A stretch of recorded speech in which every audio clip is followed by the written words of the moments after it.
You exist by an absurdly narrow margin, not in a poetic sense, in a precise, measurable, physical sense. The universe you live in is governed by a set of numbers, constants baked into the laws of physics, and if any one of them were different by a small fraction, you wouldn't be here. Not because life would be difficult, because atoms wouldn't form, because stars wouldn't ignite, because the universe would have expanded into a cold, thin mist before anything interesting could happen.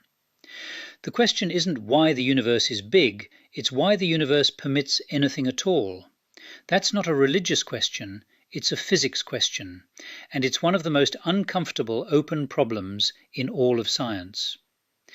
The universe runs on constants, fixed numbers that appear in the equations of physics and don't come from anywhere, they're just measured.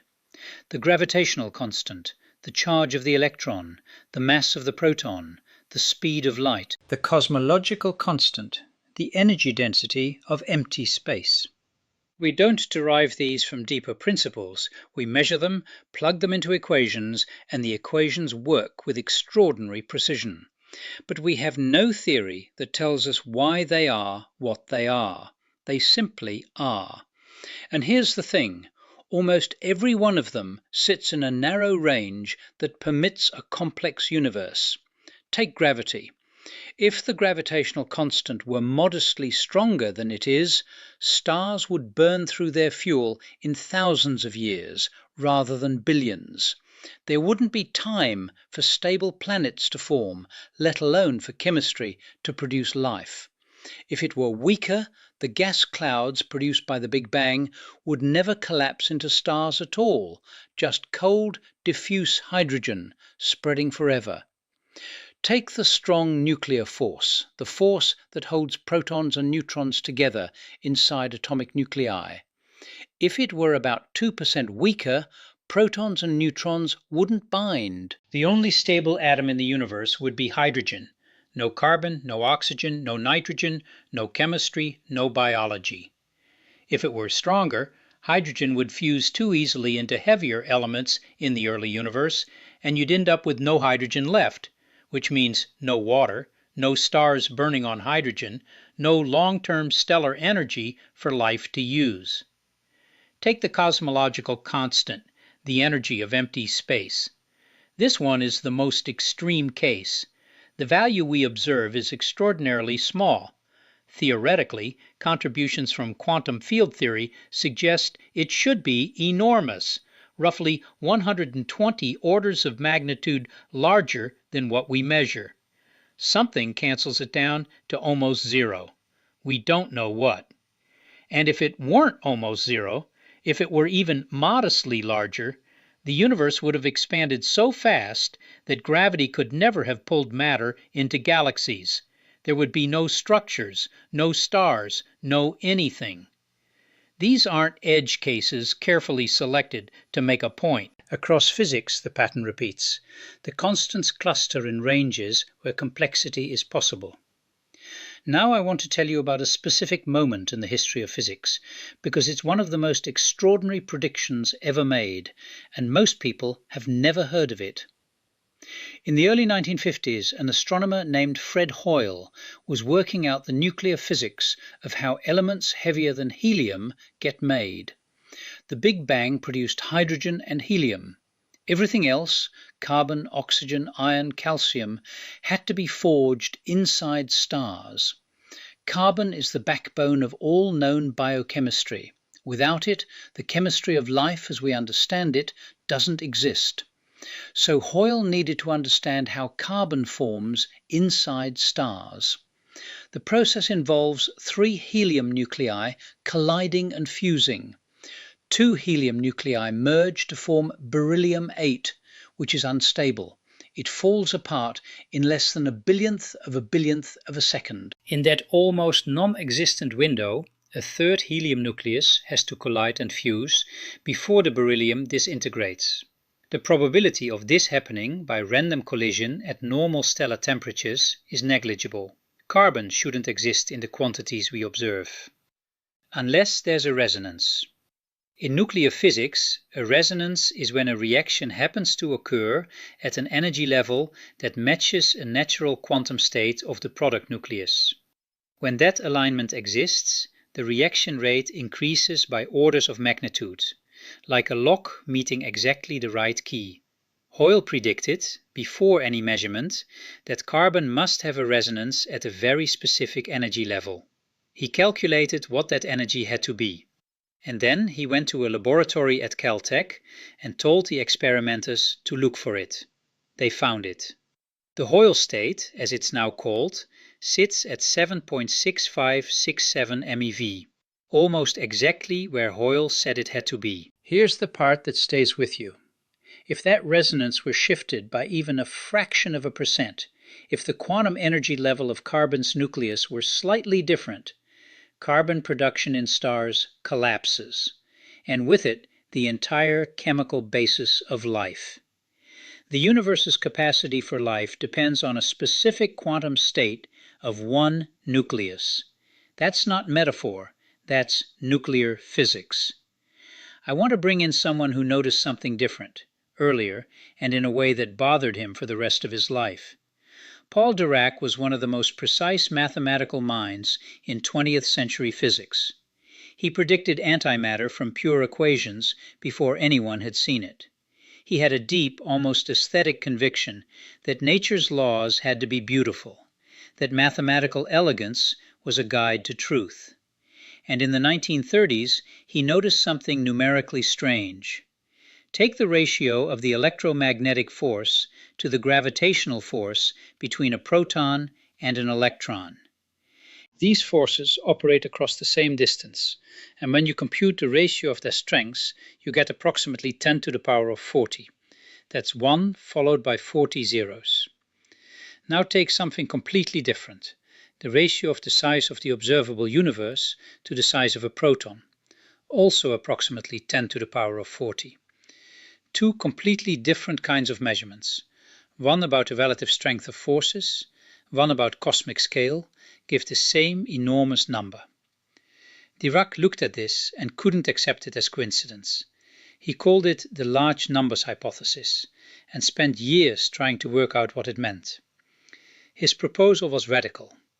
Maybe gravity isn't a fixed constant. Maybe it weakens slowly as the universe ages, which would keep these two ratios in alignment as the universe grows. The constants, in his view, weren't constant. They were slowly evolving with cosmic time. The idea turned out to be wrong, or at least unconfirmed. Modern measurements of physics in the early universe suggest the constants haven't changed measurably. But the instinct behind it, that the numerical structure of the universe is too organized to be coincidence, that unexplained large numbers signal missing physics, that instinct has never gone away. It's one of the seeds from which the whole modern discussion of fine-tuning grew.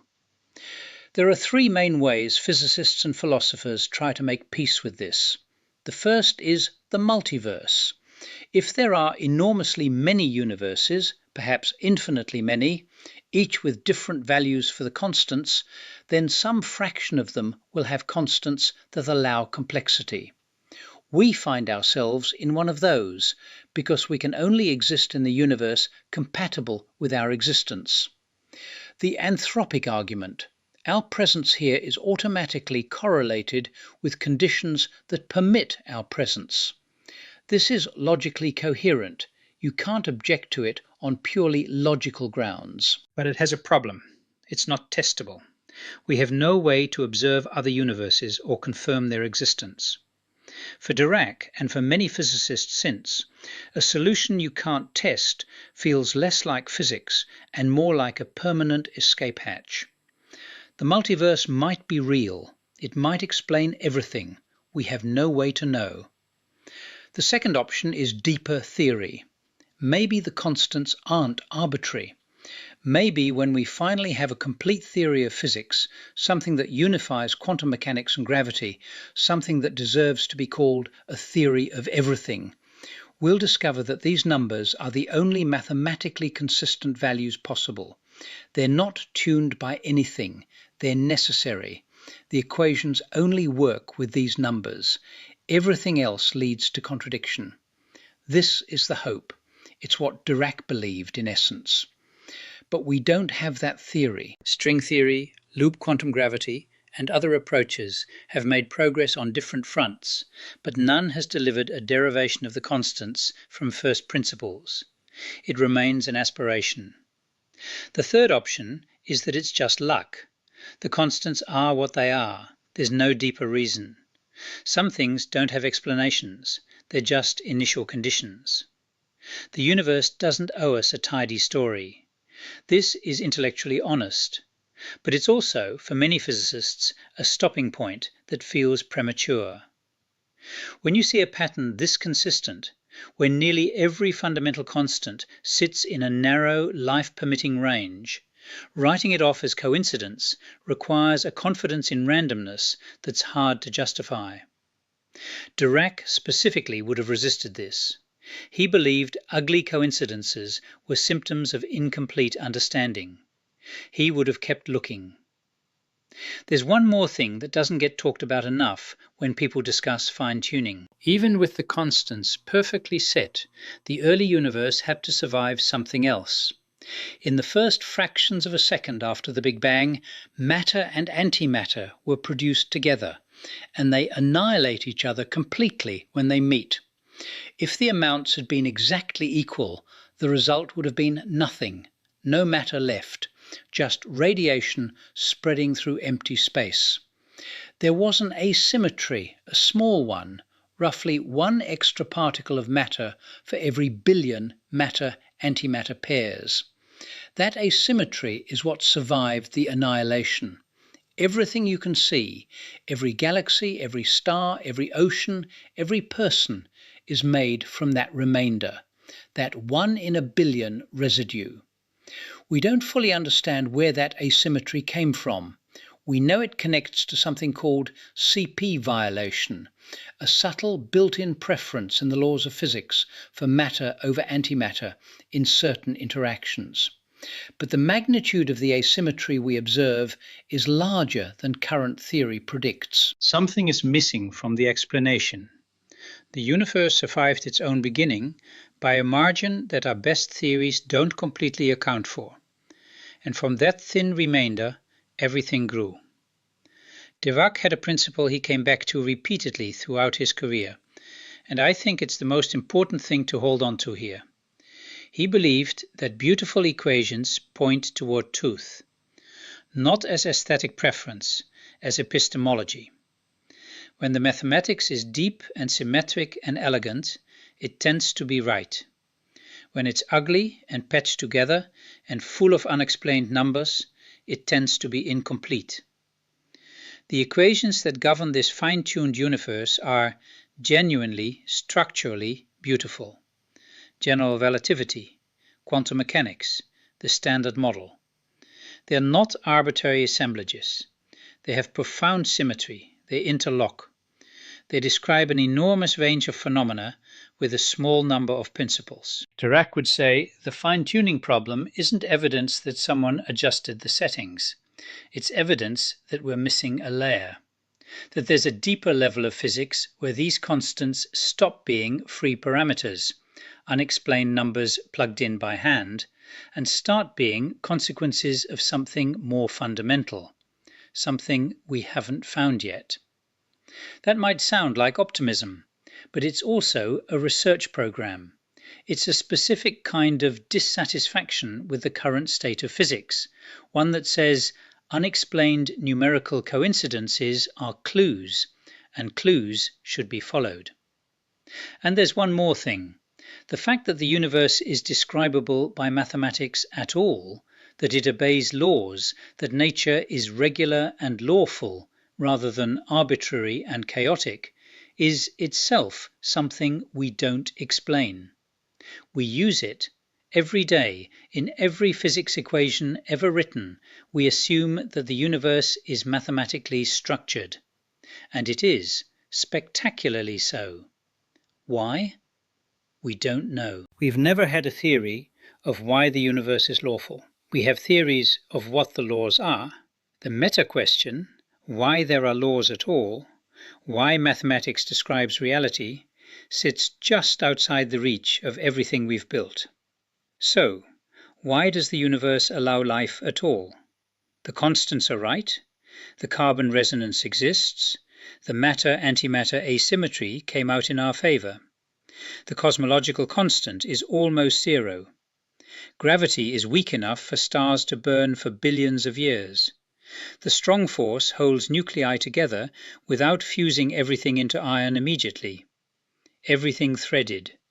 You can call it luck, you can call it selection from a multiverse. You can call it the first hint of a deeper theory we haven't written yet. None of these is confirmed. None closes the question. What we're left with, honestly, precisely, is this. We exist in a universe whose physical structure permits complexity, permits chemistry, permits life. And we don't know why that structure has the form it does. That's not a gap to fill with easy answers. It's the frontier. The place where physics, having done everything it can do right now, hands the question back. Dirac spent his life believing the mathematical structure of nature was too beautiful to be accidental, that the equations were pointing at something true even when we couldn't see it yet. He died without finding the theory that would make the large numbers make sense. The constants are still unexplained. But here's what's real. You are made of carbon, forged in the interior of a star that died before the sun existed. You are held together by forces balanced on numbers that no one chose and no one derived. You are alive because a 1 in a billion asymmetry in the first second of the universe came out in your favor. And you're the part of the universe that can sit with that fact and find it strange. That, Dirac might say, is not nothing. That might be the most extraordinary thing the equations permit.